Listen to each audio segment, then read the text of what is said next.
You were one of 4 children. In your teenage years, your father passed away at age 17. Describe that moment in your life and what success looked like when the aspirations you may have had looked very different than the fate that you were facing. My life was sort of turned upside down. I got married at 17 years old and had 4 children. I'd just come out of high school. And so what was I going to do?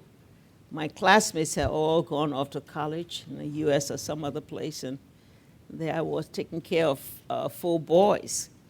And so, but I suppose that gave me a certain amount of strength because I wanted to succeed and I wanted to be able to equal, those of my friends and classmates who's gone ahead. And that determination came when I was able, my husband was also a young person having just come from the United States with his degree, and so we both had to go back and make life again. And fortunately for the extended family system in our areas, we could leave children with mothers and then go off to school, and so I went back to college after 4 children. What did success look like, though, at that point in time for a woman growing up in Liberia who may have had the fortune and opportunity to pursue this education? The success came after. Here it was just a question of struggling to make it, making sure you don't get left behind. But as opportunities opened, going back to school, getting a degree, coming back, starting a career, enabled you then to begin to see success coming from very determined effort to make it. And so the success that came was climbing the ladder, Every time you made one amount of progress, that enabled you to see the potential for going yet another round. And so, but then, like everything, there are hills and valleys. And so there are times when taking positions got me into trouble. And so many times I ended up in prison a couple of times. But then, sometimes in those days, it was a badge of honor as a political prisoner. So, but that also propelled you along a political path. So, but success was measured by being able to achieve what you set forth to achieve, whether it was trying to complete college or then being able to go into graduate school at Harvard, being able to finish that, being able to come back and go back into public service and work, and getting into trouble again because of taking strong positions, and then having to go into exile, and going and working with the World Bank, and subsequently going back home. It was a question of back and forth every time there were difficulties. But those difficulties also, even prison gave you a certain amount of courage and stamina and determination. It made you strong. It made you able to take on whatever the next difficulty would be. And you are someone who survived extraordinary odds. You mentioned earlier that you pushed the button. You constantly spoke your mind. So many of your fellow countrymen shared that same passion and conviction, but had a very different fate that you did. Why do you think, though, you were able to so continuously survive despite constantly pushing boundaries for what you believed in? I guess it's my childhood, my upbringing. My mother was a pastor. My father was one of the first indigenous members in the legislature, but he took ill, and so he remained paralyzed in a situation where there are not proper medical services until he died. And so, being able to see, let me step back. You're talking about a country, when I talked about survival and struggle here, Liberia was founded by emancipated slaves from the United States. And they went back and formed a country against formidable odds. The odds of being able to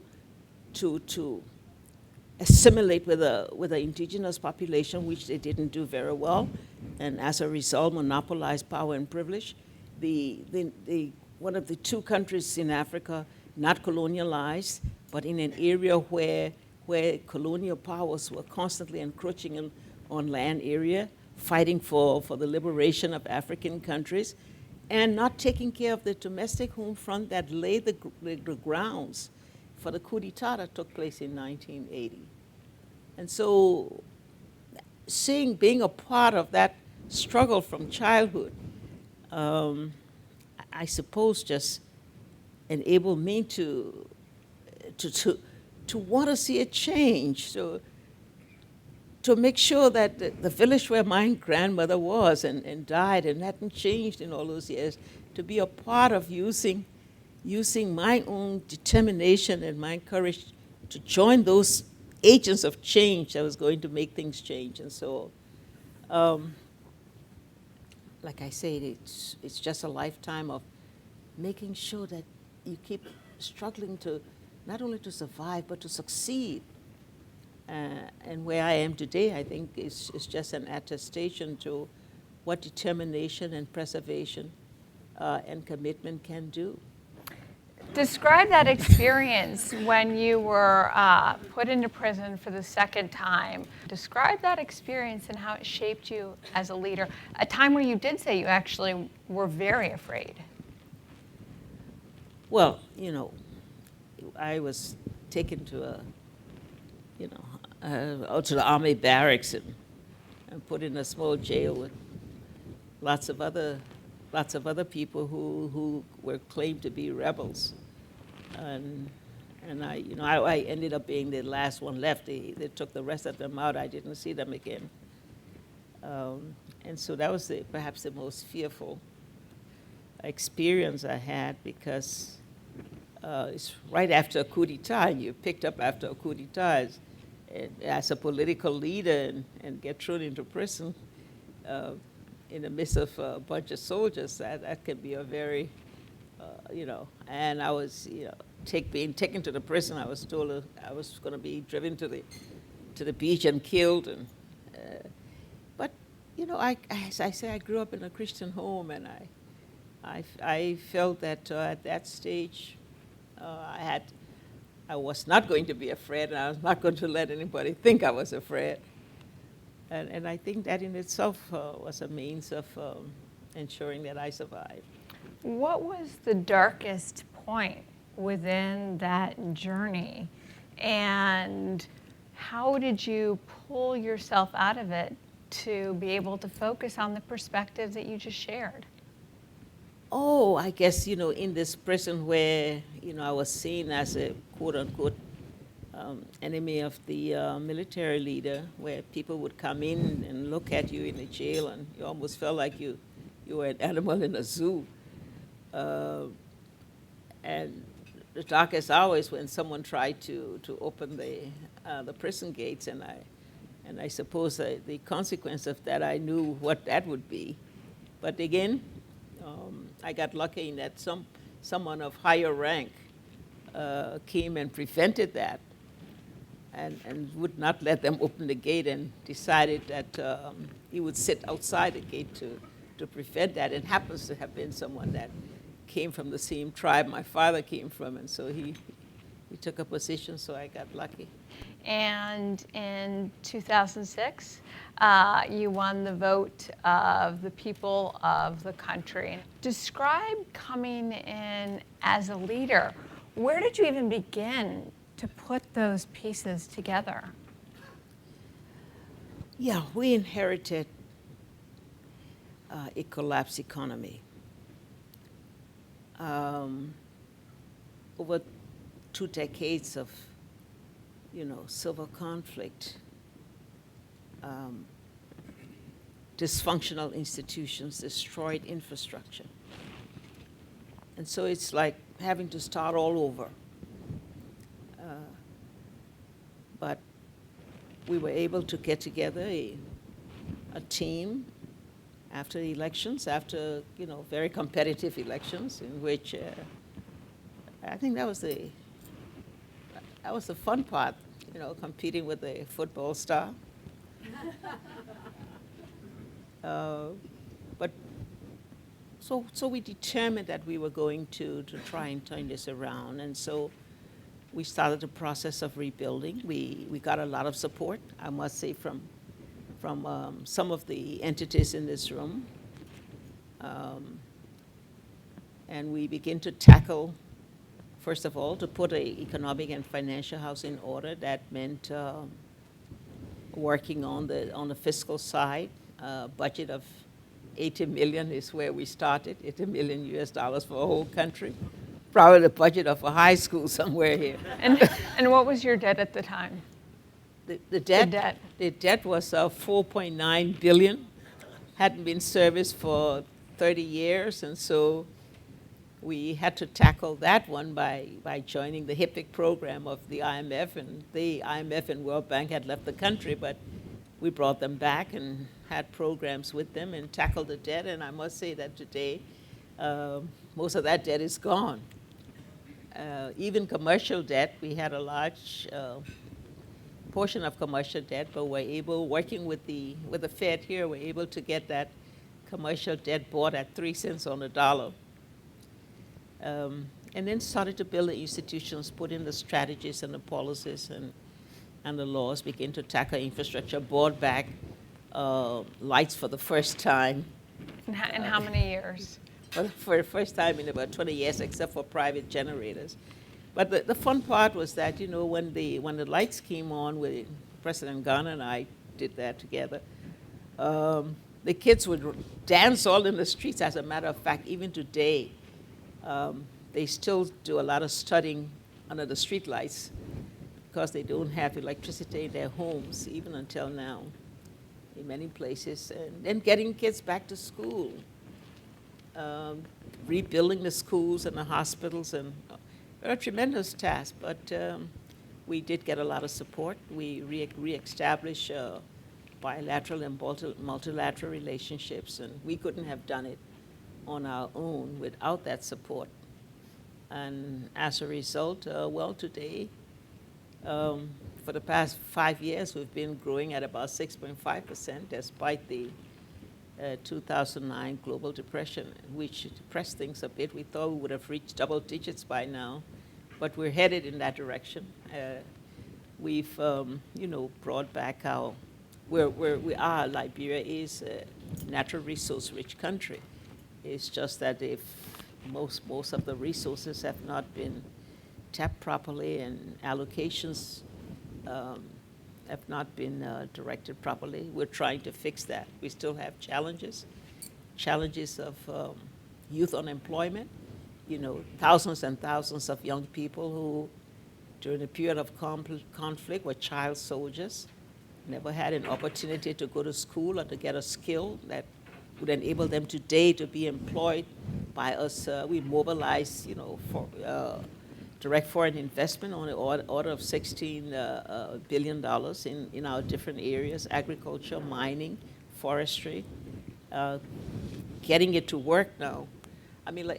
I call our first 6 years the period of stabilization. We did everything we could to get the situation stabilized. The hard part comes now, transformation.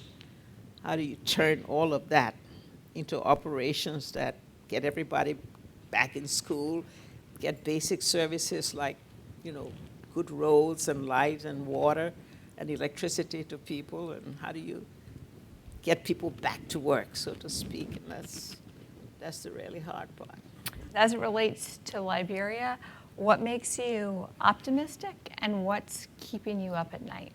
In August, Liberia will experience 10 consecutive years of peace.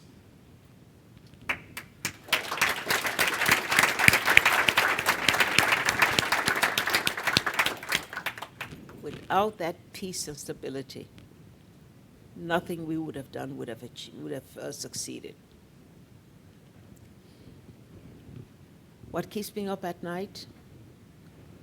The hundreds of thousands of young unemployed. 60% of our population is 35 years or under. Our population growth rate is close to 4%, an astounding figure. How are we going to get all these kids into school? How are we going to get them better, access to health services? We can do all the hardware, but how are we going to stop the disenchantment when the young people can't get jobs? I tell you a story. I went into the rural areas, and I was driving along the way, and all of a sudden I heard a kid crying.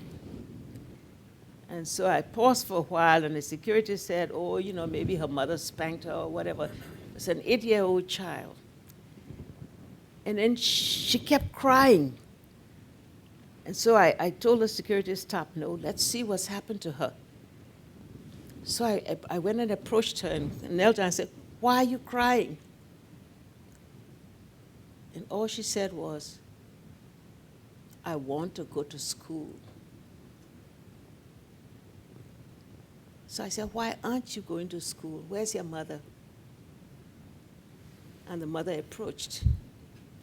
And I said, why can't she go to school? She said, because I don't have any money to send her to school. She's just one kid, but there are probably thousands of kids just like that.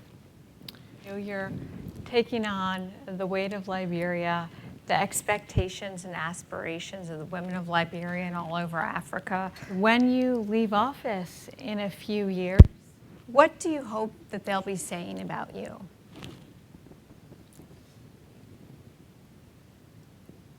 That I gave them hope for the future.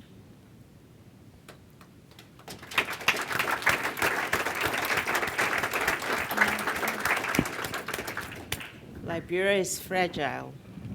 There are lots of tender spots that we have to address.